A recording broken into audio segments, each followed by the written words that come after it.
आज हम फिर आपके लिए हिंदी व्याकरण से ही संबंधित एक नया टॉपिक लेकर आए हैं। टॉपिक का नाम आपका जाना पहचाना है, आप इसको कई बार सुन चुके हैं, कई एग्जाम में भी कर चुके हैं। आज इसको हमें कंफर्म करना है, ठीक। तो सबसे पहले हमारा आज का टॉपिक क्या है? टॉपिक है समास। समास का पहले मतलब क्या होता है हम ये जानेंगे, तब इसके डिटेल में जाएंगे कि ये क्या होता है, कितने प्रकार होते, एग्जाम्पल कैसे होते, पहचानते कैसे हैं। समास का पूरा मतलब होता है सामासिक पद। अब सामासिक पद समझ नहीं आया ना? समस्त पद। कितने? समस्त पद। इसका मतलब एक ऐसा शब्द होगा जिसमें कम से कम दो पद आपस में मिलकर के नए शब्द का सृजन करेंगे, ठीक है।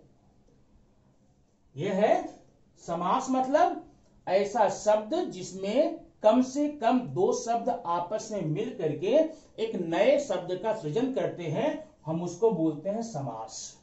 और उन्हीं पदों को जब अलग अलग करते हैं उसको बोलते हैं विग्रह। समास का विग्रह, सामासिक विग्रह, ठीक ना।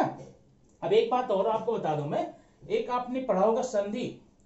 संधि में क्या होता है? संधियों में हम वर्ण को देखते हैं, अक्षरों का जोड़ होता है, अक्षरों का योग होता है, ठीक ना। लेकिन समास में शब्दों का संयोजन होता है, ठीक ना, पदों का संयोजन होता है, ठीक। तो ये हम समास पढ़ने के पहले हमको कुल मिलाकर बहुत ज्यादा नहीं है, बहुत आसान और बहुत छोटा सा है। ये 6 प्रकार इसके हैं। 6 प्रकार अपने दिमाग की डायरी में नोट कर लीजिए। पहला है अव्ययी भाव समास। नाम याद हो गया ना? अव्ययी भाव का मतलब कल या इसके पहले के वीडियो में मैंने आपको दिया था एक अविकारी शब्द। अविकारी माने अव्यय, जिसमें कोई विकार न हो, जिसमें परिवर्तन न हो, ऐसे सारे शब्द जिसमें कोई विकार, बदलाव, परिवर्तन न किया जा सके उसे कहते हैं अविकारी शब्द या अव्यय। तो उसी से बना हुआ अव्ययी भाव समास। दूसरा है तत्पुरुष समास। नाम याद हो गया ना? याद तो है, मैं जानता हूं, फिर भी। कर्मधारय समास, द्विगु समास, द्वंद्व समास और बहुव्रीहि समास। ये आपके हो गए कितने? 6 समासों के प्रकार। अब एक एक समास हम आपको बताते जाएंगे और उस समास को पढ़ने के बाद में अगर ध्यान से पूरा ध्यान आपने दिया यहां पर, ये पक्का मानिए ये आपको इस तरह से याद हो जाएगा। आप अगर भूलना भी चाहेंगे ना, चल समास निकल, मैं तुमको बोलना चाहता हूं, तब भी बुला नहीं पाओगे। और तब आपका मन सिर्फ एक चीज गुनगुनाएगा। वो क्या गुनगुनाया जानते हैं?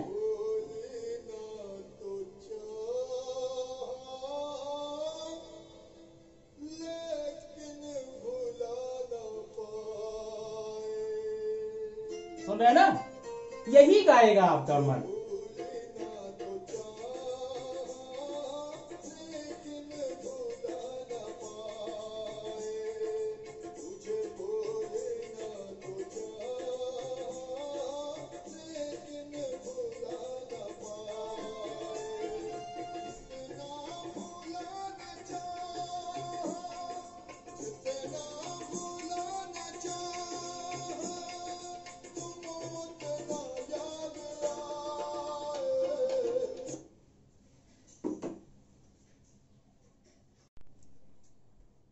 तो ये हमारा है पहला समास हम पढ़ने जा रहे हैं। आप सुनो ना, इसको सुनने के बाद में आपका मन ऐसे गाएगा कि तुझे भूलना तो चाहा लेकिन भुला न पाए, ठीक है, लेकिन भूलना होगा आपको ध्यान से। तो ये क्या है?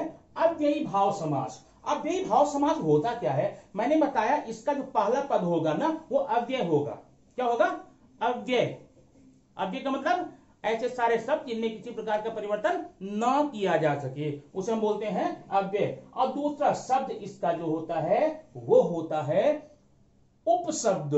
पहला वाला ये जो शब्द है ये प्रत्यय है और दूसरा यहां पर एक आ गया शब्द। आप अगर देखना चाहें, जोड़ना चाहें तो आप ये भी कह सकते हैं पहला शब्द उपसर्ग है, जिसे इंग्लिश में आपने प्रीफिक्स करके पढ़ा है। ये देखिए प्रीफिक्स, उपसर्ग उपसर्ग उपसर्ग, दूसरा मुख्य शब्द इसका है प्रतिदिन। प्रतिदिन माने प्रत्येक दिन। अब इसका विग्रह कैसे करेंगे? प्रतिधन दिन अर्थात प्रत्येक दिन, प्रत्येक दिन अनुकूल, जो अपने पक्ष में हो, यथासंभव, यथोचित, ठीक है ना। और एक बात इसमें और हम बता दूं, इसमें कुछ समास, कुछ पद ऐसे होते हैं अव्ययी भाव के, दो शब्द, एक ही प्रकार के दो शब्द अगर बार बार हम डबल डबल कर देंगे तो भी हमारा अव्ययी भाव होता है। एक एग्जाम्पल मैंने दिया है, आगे आगे, कानों कान, हाथों हाथ, बीचों बीच, काले काले, गोरे गोरे, अच्छे अच्छे, मोटे मोटे, दुबले दुबले, पतले पतले, ये सारे के सारे शब्द आपके अव्ययी भाव में आएंगे। ऐसे शब्द आपको अभी आज के बाद से कभी मिलेंगे ना, आप ये मन में बैठा लीजिए, ये अव्ययी भाव ही है, ठीक ना। यथासंभव, यथोचित, प्रतिदिन, प्रत्येक, अनुकूल, प्रतिकूल, यथासंभव। अब इधर तो आपको ना अव्ययी भाव समास के उदाहरणों की झड़ी है, बैठ के बोलिए ना, आगे आगे, पीछे पीछे, काले काले, गोरे गोरे, मोटे मोटे, छोटे छोटे, बड़े बड़े, उजले उजले, काले काले, ठीक, ऐसे सारे शब्द को आप क्या बोलेंगे? अव्ययी भाव समास।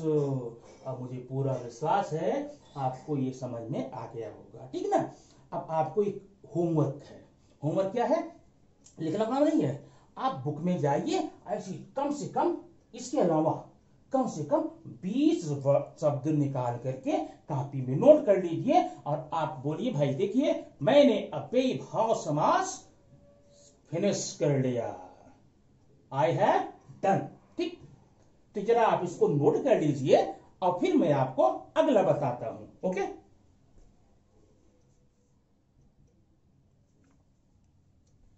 ये आपका है नंबर दूसरा, तत्पुरुष समास।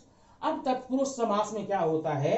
ये दो शब्दों का मेल होता है। अब एक बात ये जानिए, जैसे मैंने यहां लिखा राजकुमार, तो यहां पर देखिए एक शब्द है, एक, इसमें दो पद है। ये देखिए, आधा नहीं बोलूंगा, एक पद इधर, एक पद उधर। पहले पद को हम पूर्व पद बोलेंगे और दूसरे वाले को उत्तर पद बोलेंगे, ठीक है। तो तत्पुरुष समास में होता क्या है? जो दूसरा शब्द होता है ना, वह होता है प्रधान शब्द। दूसरा पद जो होता है प्रधान पद होता है और पहला वाला गौड़ होता है, ठीक है। अगर आपको प्रधान और सरपंच की बात समझ में नहीं आती है तो सीधा बात ये आप समझ लीजिए, हमेशा याद रहेगा, ठीक ना। ये क्या है? अगर किसी समास का सामासिक विग्रह करने पर, उसको पद को तोड़ने पर उसके बीच में ये वर्ण आ जाए, का, की, के, से, के द्वारा, के लिए, में, पर, में, पर, ये वर्ण आ जाए, आप तुरंत बोलिए कि यह तत्पुरुष समास है। अब मैं आपको एग्जांपल देता हूं, आप बताइए। अब एक है, पहला है राजपुत्र। अब इसका अगर विग्रह करेंगे तो क्या करेंगे? लिखेंगे राजा का पुत्र। तो ये वर्ड आप देख रहे हैं, का देख रहे हैं ना, का क्या बोलते हैं इसको? कारक बोलते हैं, ये सब कारक है। तो शब्दों में जैसे राजा का पुत्र, तो का लोप हो गया, का यहां से फिनिश समाप्त हो गया है, ये राजपुत्र बन गया। लेकिन जब विग्रह करेंगे तो आएगा राजा का पुत्र, तो बीच में क्या आया? ये कारक आ गए ना।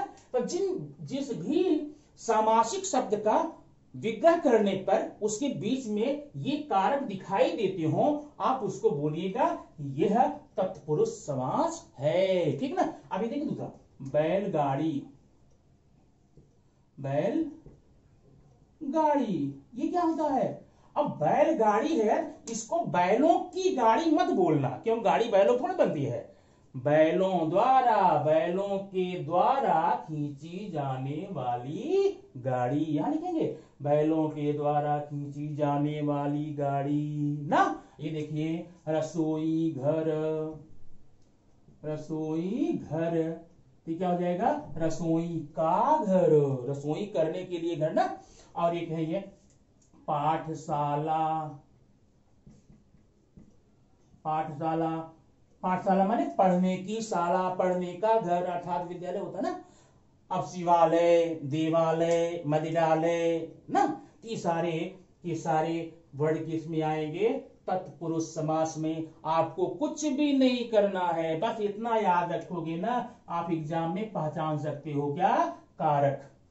अगर आप उसका विग्रह करेंगे, उसको तोड़ेंगे सामासिक पद को, तो आपको ये बीच में दिखाई देना चाहिए। काकी, के, लिए, पर, में ना, के द्वारा अगर ये दिखाई दिया, आप तुरंत बोल देंगे कि यह पक्का तत्पुरुष समास है, इसके द्वारा कुछ नहीं है। समझ में आया क्या? आया ना? ठीक, समझ में आया क्या? मैं तो जानता हूं आप लोग जानते हैं, फिर ये रिवाइज कर रहा हूं आपको, सिर्फ एक बार रिवाइज हो जाएगा, अच्छा रहेगा। ठीक है ना? अब जरा इसको तुरंत नोट कीजिए, और नोट करके तब मैं अगला आपको बताऊंगा। ठीक,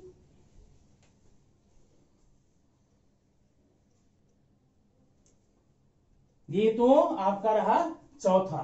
चौथे समास का नाम है कर्मधारय समास। कर्मधारय समास।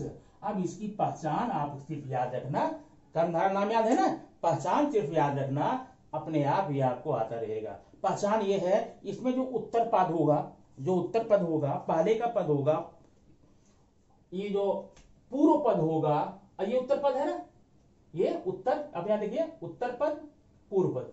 जो पूर्व पद होगा वो होगा विशेषण। विशेषण कल बताया था ना इसके पहले वीडियो में। पूर्व पद विशेषण होगा, उत्तर पद विशेष होगा, मैं संज्ञा होगा नहीं। इसमें पहला पद दूसरे पद की विशेषता बतलाएगा। ठीक, अब इसका जब विग्रह करेंगे, सामासिक इसका विग्रह करेंगे, तो इसकी पहचान होगी है जो, है जो और के समान, है जो या के समान, ये आपके विग्रह में आना ही चाहिए, और आएगा अगर चाहेंगे तो, है जो के समान। अब देखिए, चरण कमल, कमल के समान जड़ चरण, महापुरुष, महान पुरुष हो जो, ठीक, महात्मा, महान आत्मा हो जिसकी, महात्मा, मृग नयनी, मृग के समान नयन हो जिसके, कमल नयनी, कमल के समान हो नयन जिसके, गजगामिनी, गज के समान गमन करती हो जो। ऐसे शब्दों को आप जब विग्रह करेंगे तो ये उसके विग्रह में आएगा, और जब ये आएगा तो आप क्या बोलेंगे कि ये कर्मधारय ही है। और दूसरी पहचान आप ये देख लीजिए, सिर्फ ये देखिए, पहला माने इसमें विशेषण विशेष होता है, इसमें कमल के समान चरण है जिसका है, जो महापुरुष है, महान आत्मा है, मृग के समान नयन है, तो यहाँ पर उपमा दी गई रहती है, यहाँ पर तुलना की गई रहती है। ऐसे में हम ऐसे समास को हम बोलेंगे कर्मधारय समास। ठीक ना?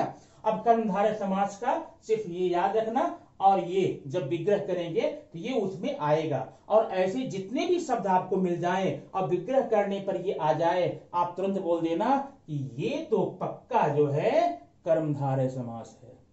आया समझ में? आया ना? आया होगा, मैं जानता हूं।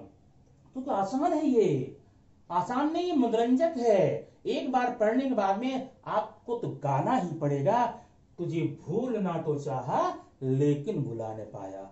आप इसे नोट करें, तब मैं आपको अगला पॉइंट बताऊं। ओके, फर्स्ट,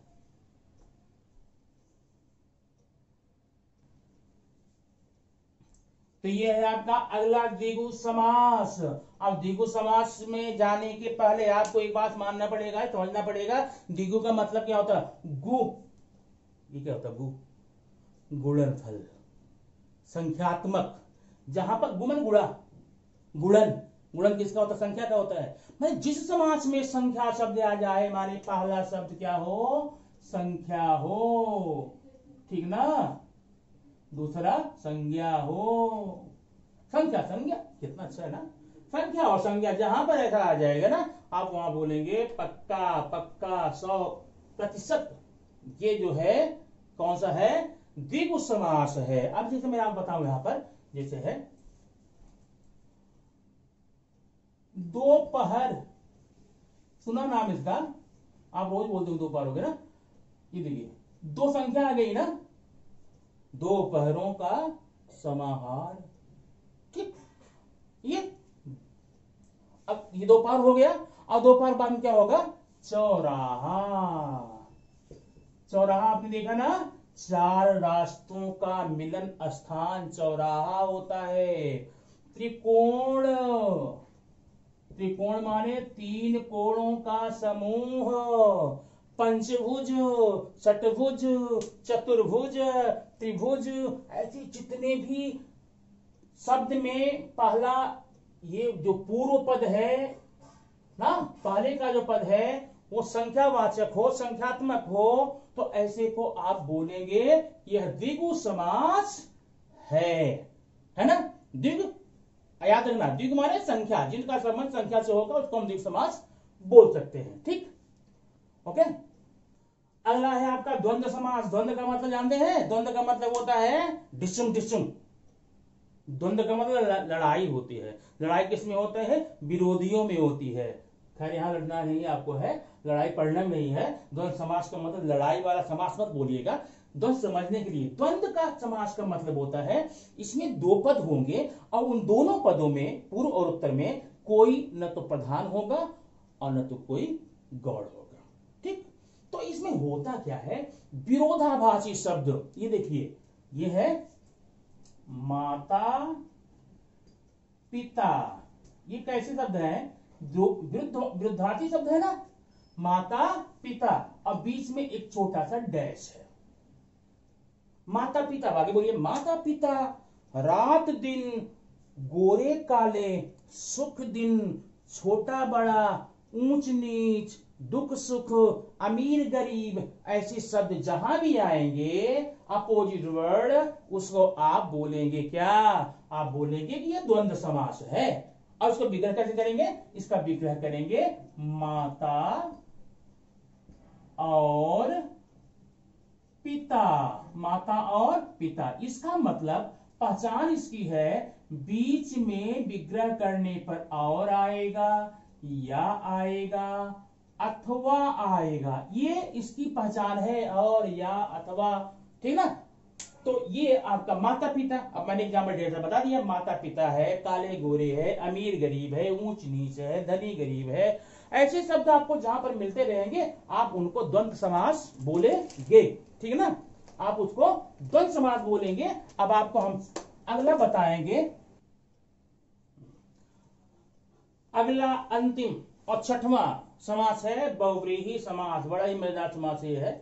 समास मजेदार इसलिए है क्योंकि आपने जब तक अब तक जितने भी पांचों समास देखे, जब आप विग्रह करते हैं उसमें ना, तो जो शब्द वहां पर दिए गए हैं वो दिखता है। ठीक ना, जो शब्द दिए गए थे आपके सामासिक पद में, समस्त पद में, समास में, विग्रह करने को दिखता है। लेकिन यहां जब विग्रह करेंगे, एक अनोखा, एक अलग अलग ही दुनिया का, दूसरी दुनिया का शब्द हमको मिलता है। जैसे मैंने बोला यहां पर दशानन, दशानन। अब दशानन को आप बोलेंगे कैसे, 10 सिर हो जिसके, अर्थात लंकाधिपति रावण। रावण कहां से आया, यहां पर कहीं भी रावण नहीं लिखा है, लेकिन हम इसका विग्रह कैसे करेंगे, 10 सिर हो जिसके, अर्थात लंकाधिपति रावण। ये देखिए चतुर्भुज, अब एक चतुर्भुज तो आपने इसके ऊपर पढ़ा था द्वंद्व में, ठीक ना, द्विगु में। लेकिन अब ये कैसा है, चतुर्भुज, 4 भुजाएं हो जिनके, अर्थात भगवान विष्णु। ठीक ना, ये देखिए कमल नयन,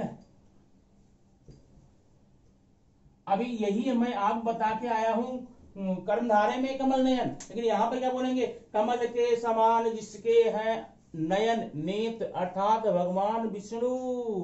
पीतांबर का भी कर सकते हैं, ठीक है ना। गिरिधर, गिरि को धारण करता हो जो, अर्थात भगवान कृष्ण। ठीक है ना। नीलकंठ, अब नीलकंठ देखा जाए तो कर्णधारय जैसा दिखता है ना इसमें, क्यों, क्योंकि नील विशेषण है, कंठ विशेष है। लेकिन यहां पर ऐसा नहीं बोल सकते, यहां बोलेंगे नीला कंठ हो जिसका, अर्थात भगवान शिव जी। ठीक है, अब ये आप लोग रिपीट कीजिए और रिपीट करके, ठीक ना, रिपीट करके आपका मन क्या करेगा जानते हैं? मैं बताता हूं क्या मन करेगा। इसको नोट कीजिए और आपका मन झूम रहा होगा और झूम कर क्या बोल रहा होगा पता है? जरा सा झूम लूं मैं, अरे ना रे ना रे ना, जरा सा घूम लूं मैं, अरे ना रे ना रे ना, आ तुझे चूम लूं मैं। अब इसी के साथ में ये समाप्त करते हैं।